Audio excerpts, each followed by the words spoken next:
ಆಚಿ ಮಸಾಲ. ಎಂತ ಅಡಿಗೆಯ ರುಚಿಯಾಗೋ ರಹಸ್ಯವು 20 ರೂಪಾಯಿ.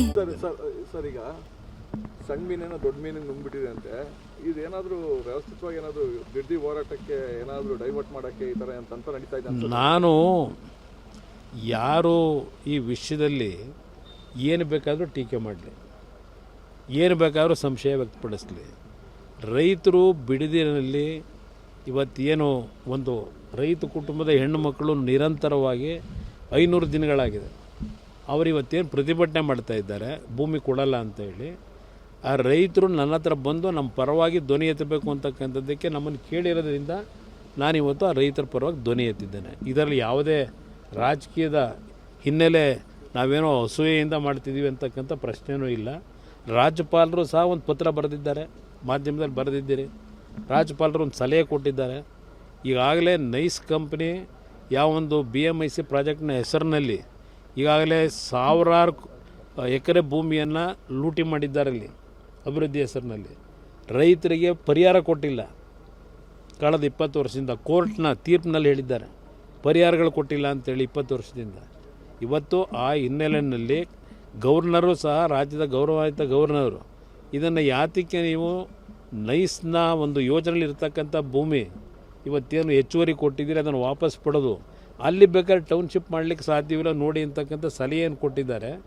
ಇದೆಲ್ಲವನ್ನು ನಾನು ಸರ್ಕಾರಿ ಕೇಳ್ತಕ್ಕಂಥದ್ದು. ಪಾಪ ನೀವು ಏನೋ ದೊಡ್ಡ ಕನಸು ಕಾಣ್ತಾ ಇದ್ದೀರಿ, ಏನೋ ಈಗೇನೋ ಬೆಂಗಳೂರು ನಗರ ಇವತ್ತು ಬ್ರ್ಯಾಂಡ್ ನಗರ ಮಾಡಲಿಕ್ಕೆ ಹೊರಟಿದ್ದೀರಾ. ಆಗಿ ಸಿಂಗ್ಪುರ ಮಾಡಿದ್ರಿ ಅವತ್ತು UD ಮಿನಿಸ್ಟರ್ ಆಗಿ, ಈಗ ಮುಖ್ಯಮಂತ್ರಿ ಆಗಿ ಬ್ರ್ಯಾಂಡ್ ಬೆಂಗಳೂರು ಮಾಡೋಕ್ಕೆ ಹೊರಟಿದ್ದೀರಿ. ಬ್ರ್ಯಾಂಡ್ ಬೆಂಗಳೂರು ಮಾಡ್ತೀನಿ ಅಂತೇಳಿ ಲೂಟಿ ಹೊಡೆಯೋ ಕೆಲಸ ಆಗೋದು ಬೇಡ. ಅದಕ್ಕೆ ನಾನು ಎಚ್ಚರಿಸಲಿಕ್ಕೆ ನನ್ನ ಪತ್ರ ಬರೆದಿದ್ದೇನೆ.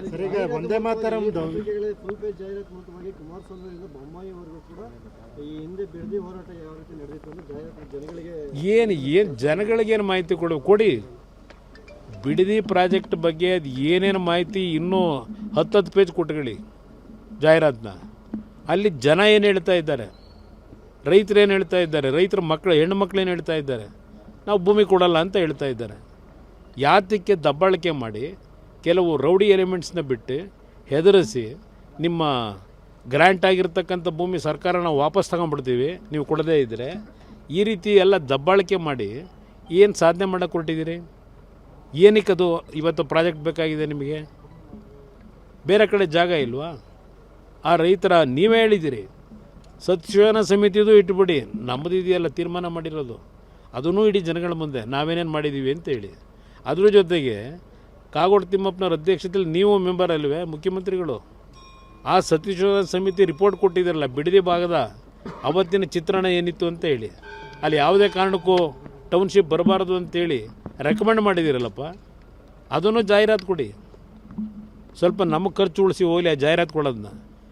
ಆ ನಿಮ್ಮ ಜಾಹೀರಾತು ಜೊತೆಗೆ ಇದನ್ನು ನೀವು ಮಾಡಿರತಕ್ಕಂಥ ನಿಮ್ಮ ಸತ್ಯಶೋಧನಾ ರಿಪೋರ್ಟು ಅದನ್ನು ಜಾಹೀರಾತು ಮುಖಾಂತರ ಕೊಟ್ಟರೆ ನಿಮಗೆ ಅಭಿನಂದನೆ ಸಲ್ಲಿಸ್ತೀನಿ.